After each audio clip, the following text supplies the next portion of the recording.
কথা বলতেছি যে আমি এই স্কুলে কিন্তু সভাপতি হতে চাইনি, কিন্তু ইন্টারিম গভর্নমেন্ট কিছু সভাপতি হওয়ার ক্ষেত্রে বিধিনিষেধ আরোপ করায় আমার যোগ্যতায় আসছে বলে মানে আমাদের বর্তমান প্রধান শিক্ষক জনাব মোহাম্মদ জাহাঙ্গীর আলম আমাকে অনুরোধ করার পরে, যেহেতু সে আমার স্নেহধন্য, তাকে আমি খুব ভালোবাসি, এই জন্য আমি তার যে প্রপোজালটা আমি অ্যাকসেপ্ট করছি।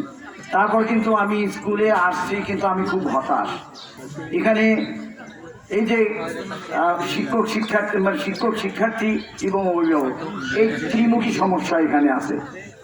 ত্রিমুখী শিক্ষার্থী, অভিভাবক এবং শিক্ষক, এই ত্রিমুখী সমস্যা আছে এবং এই সবার সমন্বয়ে কিন্তু আজকের এই যে অনুপস্থিতি, স্কুলে আমাদের ছাত্রছাত্রী উপস্থিত হয় না। এই তিনটা পক্ষ, একটা হলো কি শিক্ষক, আর একটা কি শিক্ষার্থী, আর একটা হলো অভিভাবক, এদের সমন্বয় নাই। কেউ মনে হয় লেখাপড়া করতে আগ্রহী কিন্তু স্কুলে নয়, এটাই আমার কাছে মনে হয়েছে।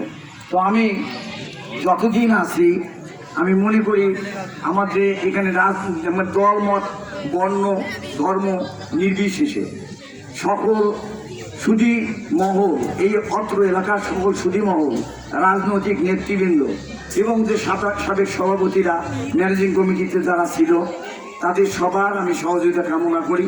যতদিন আছি আমরা এই স্কুলের সাথে সবাই উন্নয়নমূলক কাজ করব। যার যতটুকু যেখানে ক্ষমতা আছে, যেখানে স্কোপ আছে, সবাই মিলে এই স্কুলের উন্নয়নে কাজ করব। কারণ এই প্রতিষ্ঠানটা কিন্তু আমাদের সকলে, আমরা সকলেই এই স্কুলে লেখাপড়া করি। আমাদের যারা আজকে তোমরা আছো, তোমাদের ছেলে মেয়েও হয়তো এই স্কুলে অনেকেরই লেখাপড়া করবে, আমাদের ভবিষ্যৎ প্রজন্ম তাদের এখানে লেখাপড়া করবে। সুতরাং এই স্কুলটাকে উন্নয়ন কিন্তু আমাদের জন্য অবশ্যই জরুরি। সেই জন্য আমি বলি যে কোনো রকম দ্বিধাদ্বন্দ্ব, হিংসা, বিদ্বেষ সমস্ত কিছু ভুলে আমরা সবাই মিলে স্কুলের সহযোগিতায় উন্নয়নে অবদান রাখবো বলে আমি আশাবাদ ব্যক্ত করি এবং তাদের সকলের আমি আন্তরিক সহযোগিতা কামনা করি। আমি হতাশ, কারণ আমি এখানে প্রথমে যখন আসছি তখন থেকে যে শিক্ষকের উপস্থিতি খুব কম, এখন কিন্তু অনেকটা ভালো হয়ে গেছে।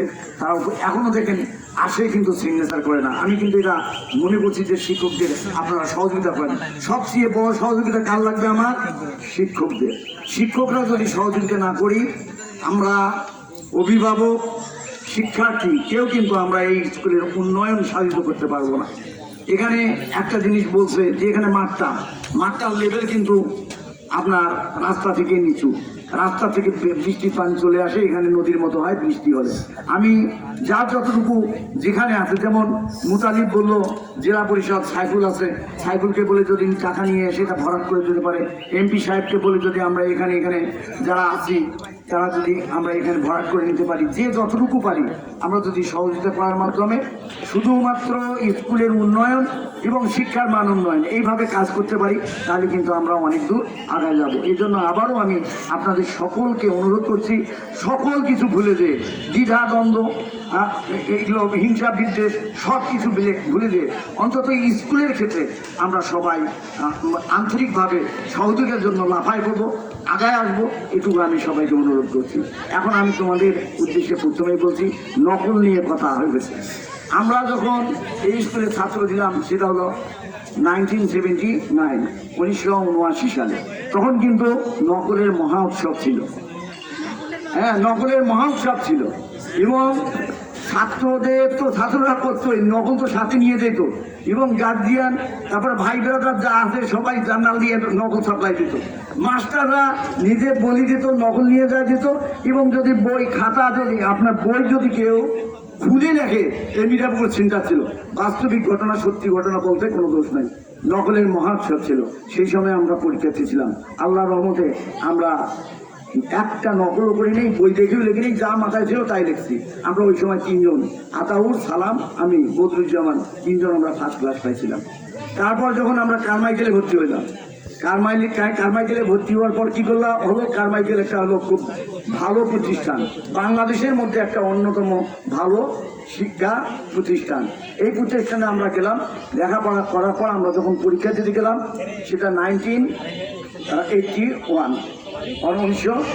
সাল এবং এবং আমাদের শেষ পরীক্ষা ছিল সেই পরীক্ষার দিন খুব সুন্দর 31শে মে। সেই দিন শহীদ প্রেসিডেন্ট জিয়াউর রহমানকে নির্মমভাবে গুলি করে হত্যা করা হয়েছিল। এবং আমাদের যতক্ষণ পর্যন্ত পরীক্ষা শেষ হয় নাই ততক্ষণ পর্যন্ত কিন্তু বলে নাই, কারণ ওনার প্রতি সবার একটা মমতা, ভালোবাসা এবং শ্রদ্ধা ছিল এবং সবাই ওনার প্রতি ওনার ভক্ত ছিল, আমরা সবাই ছিলাম। ওই সময়ে যখন ওনাকে মেলে ফেলছে, হত্যা করছে, ওই সংবাদটা কিন্তু আমাদের কেউ দেয়নি। যখন পরীক্ষা শেষ হয়েছে তখন দেখি। তার আগে পরীক্ষার যে নকলের কথা বলি, এমনই কড়াকড়ি কারমাইকেল ছিল, কেউ মাথা ঘুরাইতে পারতো না। কথা বলা তো দূরের কথা, নকল করা তো দূরের কথা, একজন মাথা ঘুরাইতে পারতো না। একটা ওই সময় বাকি স্যার নামে একজন ম্যাথামেটিক্সের স্যার ছিল, উনি উপরে টেবিলের উপর বসা, ওই একজন স্যার, ম্যাজিস্ট্রেট ফেসে কিচ্ছু আসে নাই সেখানে, উনি একজনই স্যার ওখানে গার্ড দিচ্ছে। তো আমার পেছনের জন্য আমার বন্ধু আমাকে একটু করে খোঁচা মারছে, আমি জাস্ট খালি মাথাটা ঘুরেছি, উনি এসে খাতা নিয়ে আমার 15 মিনিট খাতা, ওই দিন কেমিস্ট্রি পরীক্ষা ছিল, 15 মিনিট রাখতে, ওই 15 মিনিটের সময় ছিল, আমি 65 মার্কে অ্যান্সার করেছিলাম, 65-র মধ্যে আমি 60 পাইছি। আমি আর ওখানে যেতাম বলে, স্যার আমাকে দেন আর 10 মার্কে আর অ্যান্সার বাকি, উনি দেয় এই খাতাটা। তো এইরকম হতে হবে, আমরা নকল কেন করব? তারপর আমি যখন 82 সালে কৃষি বিশ্ববিদ্যালয়ে গেলাম, তখনও কিন্তু নকলের মহা উৎসব, সবাই দেখে দেখে লেখে, বেঞ্চে লেখে, কলমে লেখে। হ্যাঁ, এইবার আমি কিন্তু লিখতে পারি না, অতক্ষণে লেখাচ্ছি আমার মুখস্থই হয়ে যায়। তো আমি বললাম যে এই লেখার একদিন আমি গেছিলাম দেখতে শুরু